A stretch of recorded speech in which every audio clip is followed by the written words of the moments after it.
the Keeley station? Yep, it is. Could I play a song? What do you want to hear?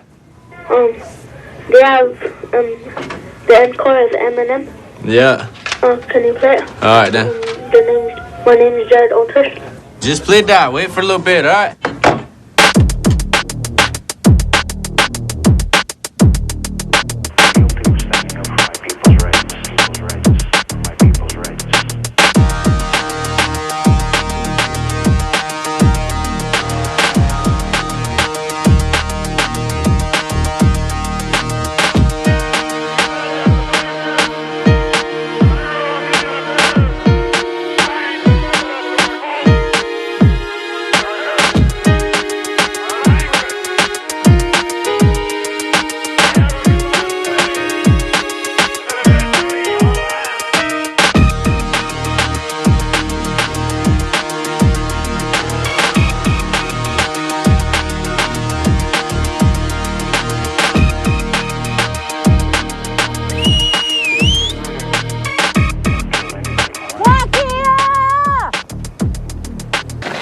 Another dawn rises over Mount Rushmore, over Washington and Roosevelt, Jefferson and Lincoln.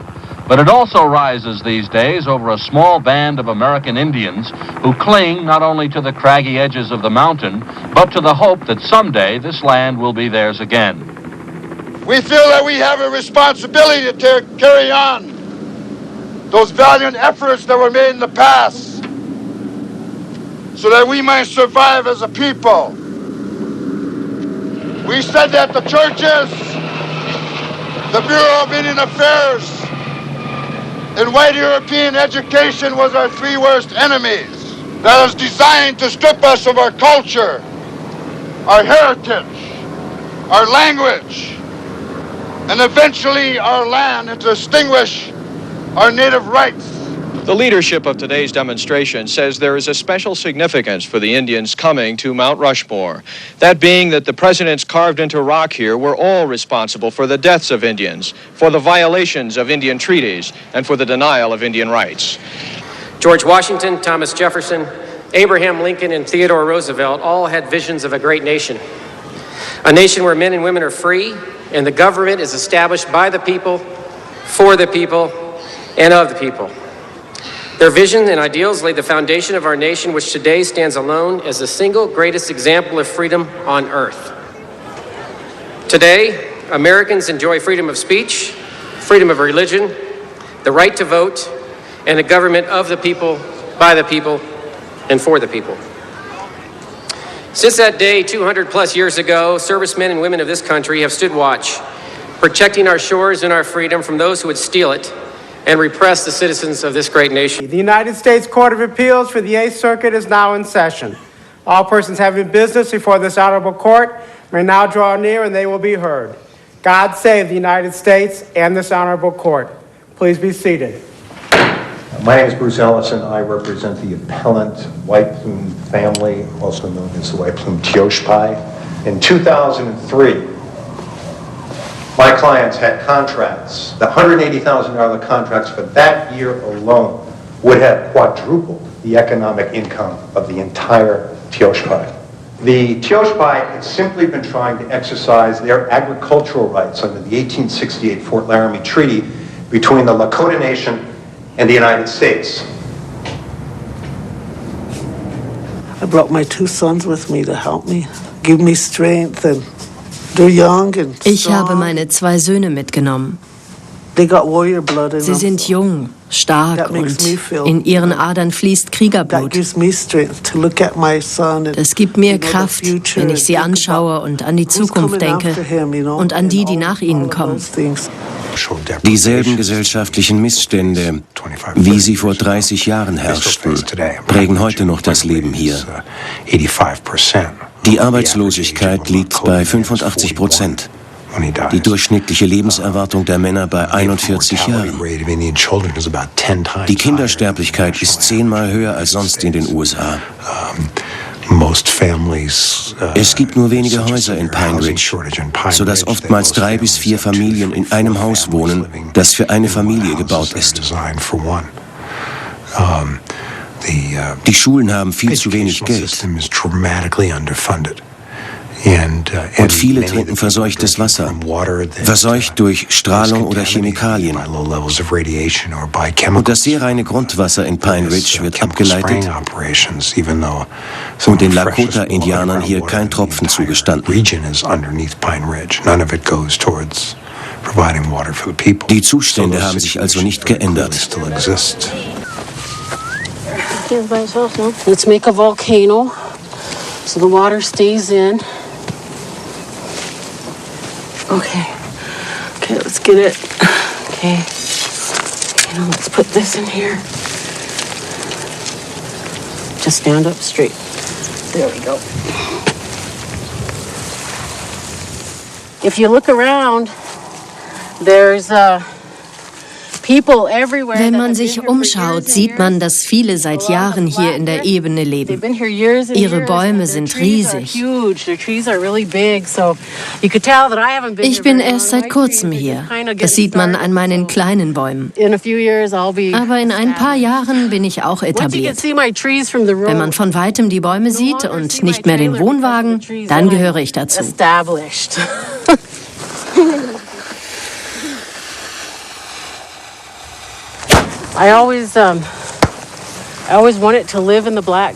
Ich wollte immer in den Black Hills leben, am liebsten in einer Blockhütte. Dort versammelte man sich früher und suchte Schutz vor Stürmen. Unsere Ahnen sind dort bestattet. Ein spiritueller Ort, wo Black Elk seine Visionen hatte. Er sah dort die Zerstörung des Heiligen Kreises. Die Black Hills sind ein sehr heiliger Ort für uns. Im Abkommen von 1861 wurden sie uns genommen.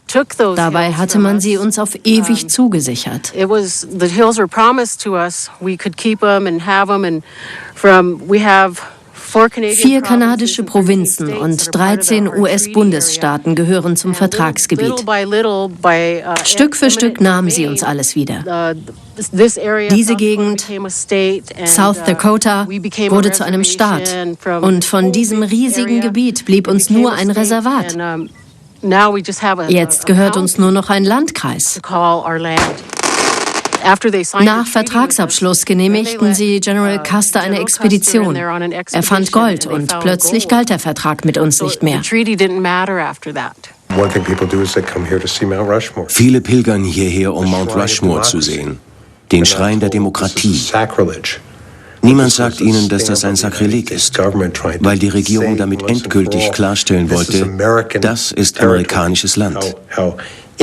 Es ist doch interessant, dass im Namen der Freiheit und Demokratie den Menschen genau dies vorenthalten wird.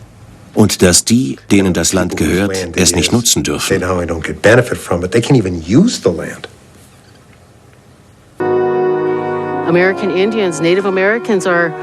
Wir Indianer sind Amerikas größtes Geheimnis. Die Welt weiß nicht, was man uns angetan hat und bis heute antut. Es ist ein Riesenschwindel, eine ungeheure Unaufrichtigkeit. Jener Berg beweist es. Dieser Schrein der Demokratie. Ich finde es eine Frechheit, diesen Schrein mitten in unseren heiligen Black Hills zu errichten. Das macht mich wütend. Me that happened.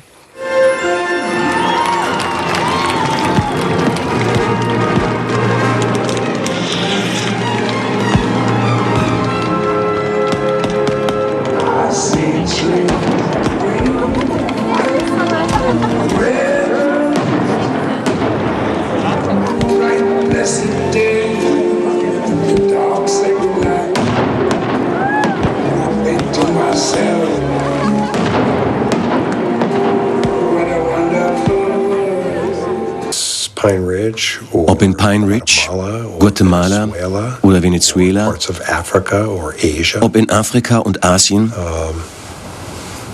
die Missionare haben immer mit den Kolonialherren zusammengearbeitet, um die Menschen von ihren alten Werten, ihrem Glauben und ihrer Lebensweise abzubringen, mit dem Ziel, sie zu retten.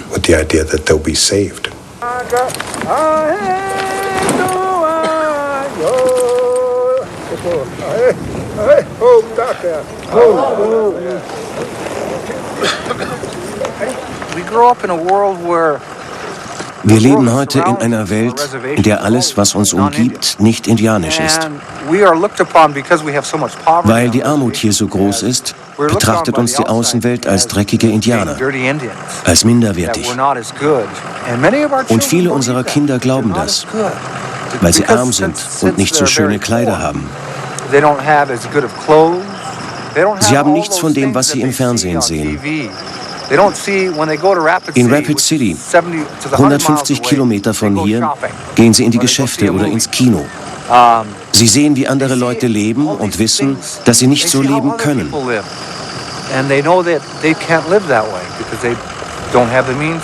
So fühlen sie sich als Menschen zweiter Klasse. Darum müssen wir ihnen sagen, es ist in Ordnung, Lakota zu sein. Und das soll ihnen der Ritt zeigen.